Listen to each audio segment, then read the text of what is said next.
আসসালামু আলাইকুম। দেশ ও দেশের বাইরে থেকে যারা আমার এই ভিডিওটি দেখছেন অবশ্যই রিকোয়েস্ট থাকবে ভিডিওটি শেয়ার করার জন্য। যারা ইউটিউব চ্যানেল থেকে দেখছেন অবশ্যই চ্যানেলটিকে সাবস্ক্রাইব করবেন এবং বেল আইকনটি টেপে দেবেন, এবং যারা ফেসবুক পেজ থেকে দেখছেন অবশ্যই পেজটিকে ফলো করে দেবেন ইনশাআল্লাহ। প্রিয় দর্শক, আপনি যদি রসুন ও পেঁয়াজ চাষি হয়ে থাকেন তাহলে আপনার এই ভিডিওটি অনেক সুখবর হতে চলেছে। কেননা বাংলাদেশের প্রত্যেক রসুন ও পেঁয়াজ চাষিদেরই একটি চিন্তিত থাকে যে আমার উক্ত ফসল উত্তোলনের পরবর্তীতে পাট অথবা তিল জাতীয় ফসল বপন করতে হয়, যা অনেক ব্যয়বহুল কষ্টসাধ্য। সে তুলনায় আপনি লাভবান হওয়ার সংখ্যা একদমই ন্যূনতম। প্রিয় দর্শক, তাই যদি আপনি রসুন ও পেঁয়াজ চাষি হয়ে থাকেন তাহলে আপনার এই ভিডিওটি অনেক কাজে দেবে ইনশাআল্লাহ। প্রিয় দর্শক, তাই আপনারা এই ভিডিওটি না টেনে পুরো ভিডিওটি কন্টিনিউ করবেন ইনশাআল্লাহ।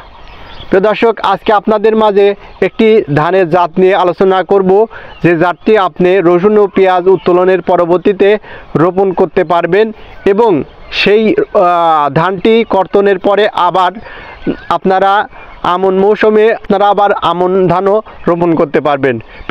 প্রিয় দর্শক, তাই এই ভিডিওটি আপনাদের জন্য অধিক গুরুত্বপূর্ণ হবে, তাই আপনারা এই ভিডিওটি বেশি বেশি শেয়ার করবেন ইনশাআল্লাহ। প্রিয় দর্শক, আজকে যে ধানের জাতটি সম্পর্কে আলোচনা করব সেটি হলো বিধান 98। এটি একটি রোপা আউশ মৌসুমের ধান। এটি 2019-20 সালে বিভিন্ন অঞ্চলে পরীক্ষা নিরীক্ষার মাধ্যমে সন্তোষজনক ফলন পাওয়ায় এটি জাতীয় বোর্ড কর্তৃক বাংলাদেশে অনুমোদন পায়। প্রিয় দর্শক, এই ধানের বৈশিষ্ট্যসমূহ জেনে নেওয়া যাক। প্রিয় দর্শক, বিধান 98 আধুনিক উপসি ধানের সকল বৈশিষ্ট্য এখানে বিদ্যমান। প্রিয় দর্শক, এই 98 ধানের এ ধানের ডিগ পাতা খাড়া এবং পাতার রং গাঢ় হয়। প্রাপ্তবয়স্ক গাছের উচ্চতা 103 থেকে 106 সেন্টিমিটার হয়ে থাকে। সালে অ্যামাইনোলেজ থাকে 27.9% এবং প্রোটিন থাকে 9.5%। প্রিয় দর্শক, এই ধানের 100টি পুষ্ট ধানের ওজন 22.6 গ্রাম হয়ে থাকে। ধানের দানার রং হয়ে থাকে সোনালী রং। চালের আকার হয়ে থাকে লম্বা, চিকন এবং সাদা, এবং অত্যন্ত ঝরঝরে হয়ে থাকে এই ধানের ভাত। প্রিয় দর্শক, এই ধানের জীবনকাল শুনলে আপনি অবাক হয়ে যাবেন। এই ধানের জীবনকাল মাত্র 112 দিন। প্রিয় দর্শক, 112 দিনের মধ্যেই আপনারা এই ধানটি কর্তন করতে পারবেন। এই স্বল্পকালীন জাতটি প্রতি হেক্টরে 5.09 থেকে 5.87 টন প্রতি হেক্টরে ফলন দিতে সক্ষম। প্রিয় দর্শক, যা আমাদের প্রতি 33 শতকে 1 বিঘায় হয়ে দাঁড়ায় 20 থেকে 22 মন। প্রিয় দর্শক, আপনারা বুঝতেই পারছেন 20 থেকে 22 মন এই রোপা আউশ মৌসুমে ধান হওয়া একটি সন্তোষজনক বা আমাদের জন্য একটি আশা জাগানো ফলন।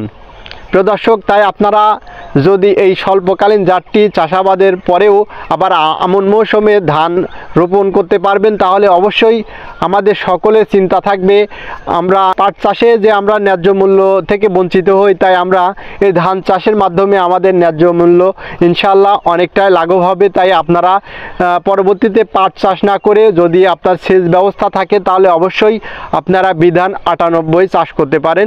এটি অল্প জীবনকাল থাকায় আপনারা অবশ্যই পরবর্তীতে আবার, প্রিয় দর্শক, আমি বলছি অবশ্যই আবার পরবর্তীতে আমন ধান রোপণ করতে পারবেন ইনশাআল্লাহ।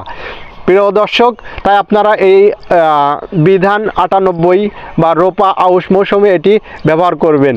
প্রিয় দর্শক, আমরা অবগত আছি যে বর্তমান 15 থেকে 20 দিন অথবা 1 মাসের মধ্যে বাংলাদেশের অধিকাংশ রসুন ও পেঁয়াজের জমি থেকে পেঁয়াজ ও রসুন উত্তোলন হবে। তাই আপনারা আগামী 10 বা 15 দিনের মধ্যেই আপনারা এই বিধান 98 বীজতলা তৈরি করে আপনারা বপন করতে পারেন। সেখান থেকে পরবর্তীতে 1 মাসের পরবর্তীতে আপনারা উক্ত বীজতলা থেকে চারা সংগ্রহ করে আপনার জমিতে রোপণ করতে পারবেন। প্রিয় দর্শক, আশা করি আপনাদেরকে একটি সুন্দরভাবে বোঝাতে পেরেছি। যদি এই ভিডিওটি ভালো লেগে থাকে তাহলে অবশ্যই লাইক, কমেন্ট এবং শেয়ার করবেন। প্রিয় দর্শক, দেখা হবে আরেকদিন আরেকটি নতুন কোনো আরেক ভিডিওতে। সে পর্যন্ত সবাই ভালো থাকবেন, সুস্থ থাকবেন। আল্লাহ হাফেজ।